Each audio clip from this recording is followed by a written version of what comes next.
युधिष्ठिर बोले हमारे राज्य में इतना बड़ा भजन करने वाला और हमें आज तक पता नहीं है। बोले उसने हमसे मना किया था कि बताना नहीं किसी को। अगर वो तुम्हारे यहां भोजन कर जाए तो शंख बजे।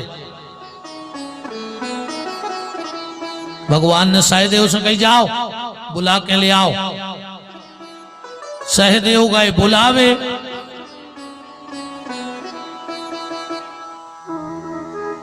भगत जी हमारे घर में तुम्हारा भोजन है, हमारे घर में तुम्हारा भोजन है। वे बोले कि हम भोजन को तो चल सकत हैं पर एक शर्त पे। बोले का? बोले जेने 100 यज्ञ कर लाए हुए हम वही के घरे भोजन करत हैं।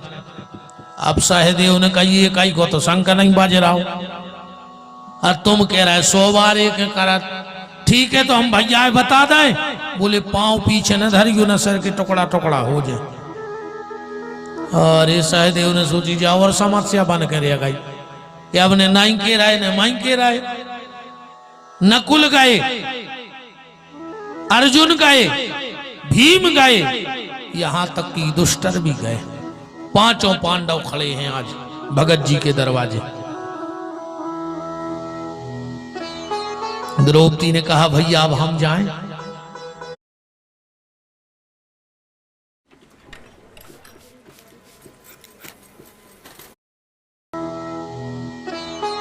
द्रौपदी ने कहा भैया अब हम जाएं। भगवान बोले चली जाओ। द्रौपदी गई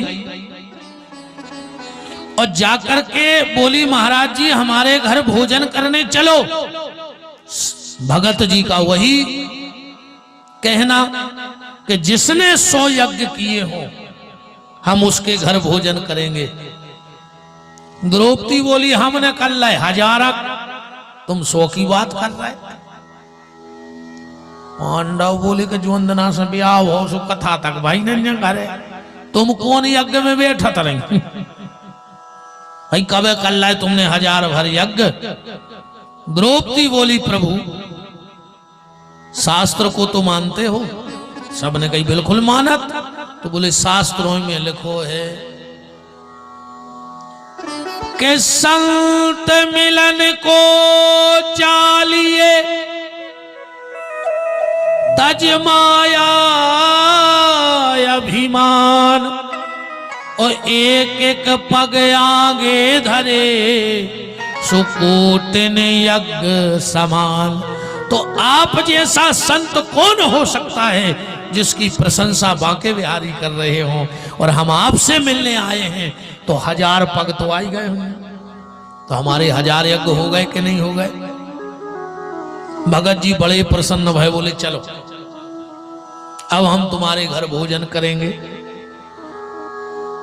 युधिष्ठिर ने कहा तो सीधे महलों में चलो। बोले नहीं हम छोटी जाति के आदमी, आपका घर का जहां कूड़ा करकट डलता हो वहां हमें बिठा देना और कुछ जूठन दे देना, वो हम खा लेंगे।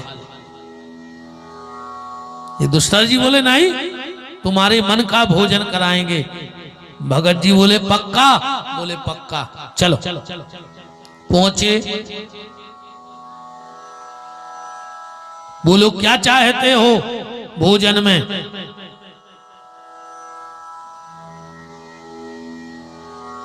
भगत जी बोले कि सुनो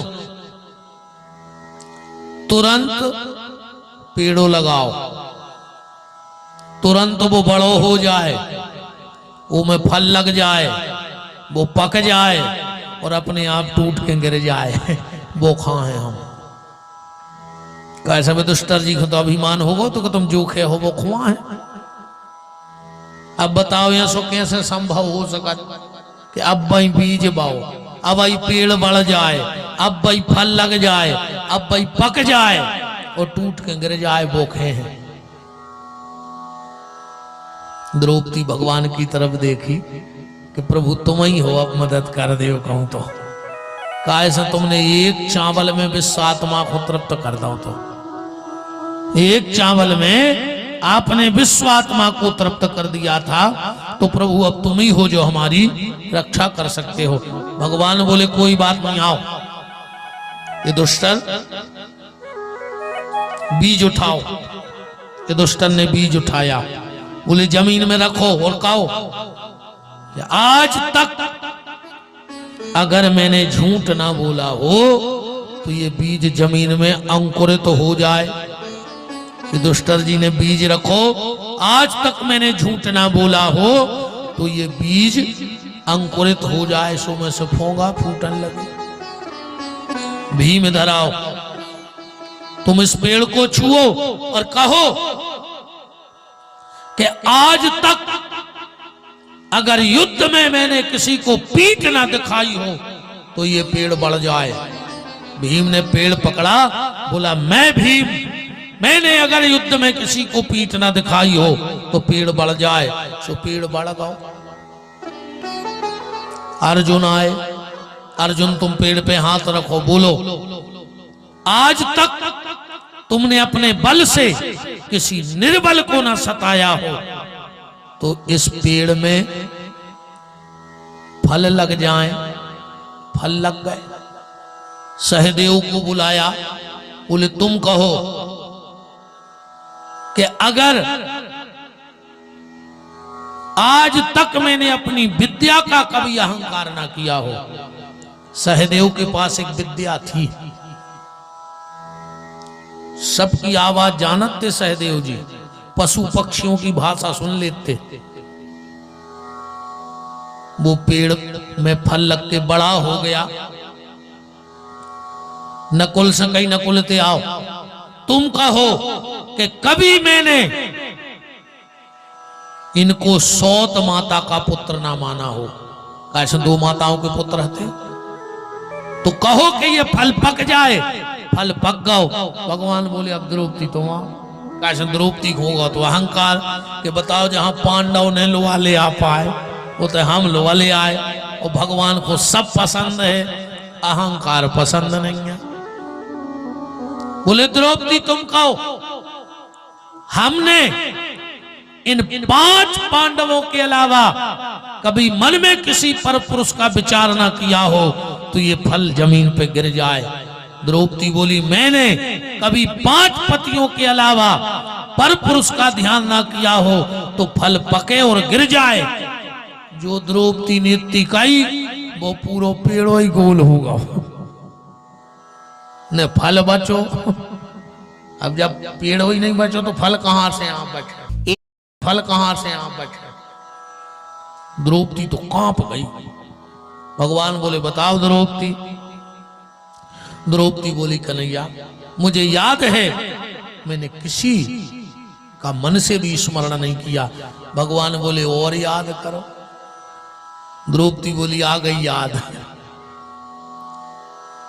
जब हमारे पिता महाराज ने मेरा स्वयंवर रचा, खोलते तेल में मछली की आंख देखकर ऊपर भेदने का प्रण रखा, तो सबसे पहले वहां सूर्य पुत्र कर्ण आया था और मेरे मन में विचार आया था कि अगर ये सुंदर सुकुमार बालक मेरा पति हो जाए तो मैं धन्य हो जाऊंगी। भगवान बोली तब जा कहो कि 6 के बाद। द्रौपदी बोली अगर 6 पुरुषों के बाद मैंने किसी का ध्यान ना किया हो तो पेड़ वापस आ जाए, वो फिर भी ले आओ। भगवान बोले और खबर करो। द्रौपदी बोली नहीं भैया। भगवान बोले खबर करो।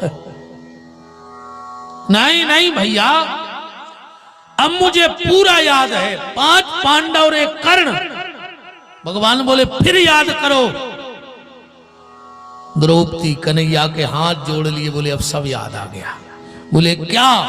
बोले 5 पांडव बाद में, कर्ण बाद में, पर 24 घंटे तो मेरे हृदय में परम पुरुष श्री कृष्ण ही निवास करते हैं। आपके अलावा मुझे फिर किसी का चिंतन रहता ही नहीं। भगवान तो परम पुरुष हैं। पेड़ प्रकट हो गया। द्रौपदी का चिंतन कितना था भगवान का पता है? एक दिन भगवान की पत्नियों को जलन हो गई द्रौपदी से। भगवान दिन भर तारीफ करें, हमारी बहन ऐसी, हमारी सखी ऐसी। सखी कहते भगवान द्रौपदी से, हमारी सखी ऐसी, हमारी सखी ऐसी। तो थोड़ी थोड़ी सी मन में गिलानी होने लगी कि भली बहने आए, मतलब 24 घंटे ही तारीफ करत रहे। भगवान ने कहा यार बता दें इनको कि हम द्रौपदी को इतनो काय मानत है। एक दिन भगवान बैठे बैठे बोले अपनी 8 पटरानियों से कि आज तुम्हारे भोजन ने बनाओ, चलो आज तुम्हें हम नंद के हाथ को भोजन करें, मैंने द्रौपदी को।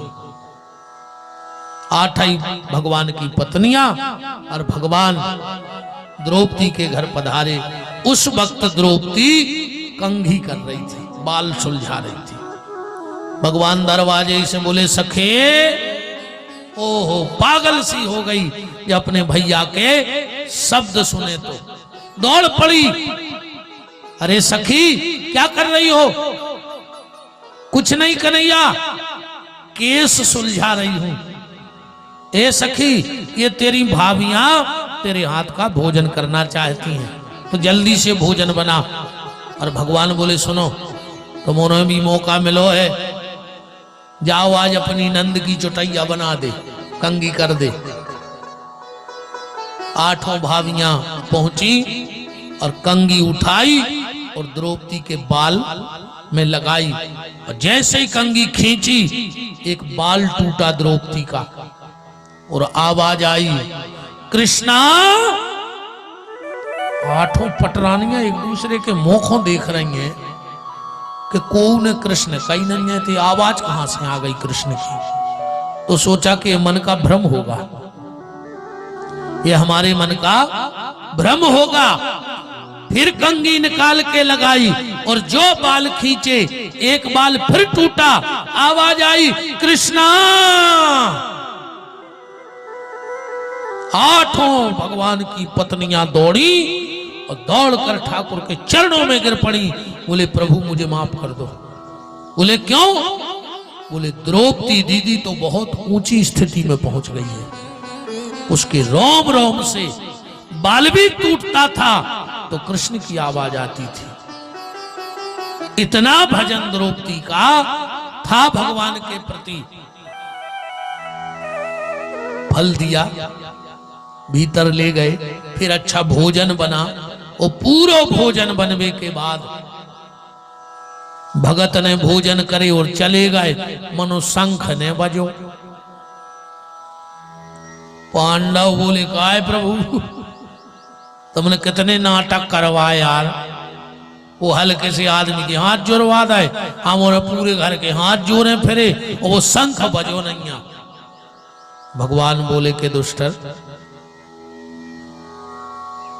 अगर तुम लोग नहीं होते तो अभी तक न जाने क्या होता। सत्य बताओ,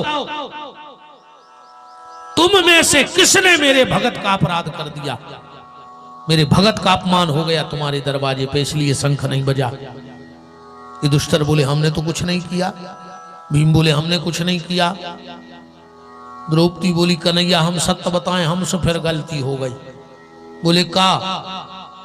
बोले हमने 2-3 घंटा मेहनत करके 56 प्रकार के भोग बनवाए और हमने तुम्हारे भगत को परोसे। जब भगत को में भोजन परोसे, उन्हें सब मिला के खा लो। हमारे मन में आ गई कि गरीब आदमी बाप राजे ने खाओ है नहीं, जो का जाने स्वाद। भगवान बोले फिर जाओ तुम पूछ के आओ कि उसने सब भोजन मिला के क्यों किया। आज द्रौपदी गई और जाके बोली भगत जी तो भर बता दे कि तुमने भोजन मिला के खाए करो। भगत जी बोले कि महारानी जी बात जाए आए, हमारी जो जीव है बहुत चटाऊ, और तुमने हमें जो भोजन परोसो वो को लगा दो हमें भोग, वो बन गो प्रसाद। अब अगर पहले हम मिठाई मिठाई खाते तो जब जीव कहती कि कब से मिठाई खा रहे तना खटाई तो खा ले, तो मिठाई को अपमानने हो जाते। और अगर पहले हम खटाई खटाई खा रहे होते तो जब जीव कहती कि अब तना मिठाई खा ले, तो खटाई को अपमान हो जातो, और हमने जिंदगी में कबों को अपमान करो नैया, सो हमने सब इकट्ठो करके धर दो कि जीव को पता ही न पर के खटाई क्या है और मिठाई क्या है। ऐसे थे वो तीसरे धर्म के अवतार कि वो भोजन की तक निंदा नहीं करते थे। 3 अवतार ऐसे हुए थे वो। बोलो वृंदावन बिहारी लाल की जय।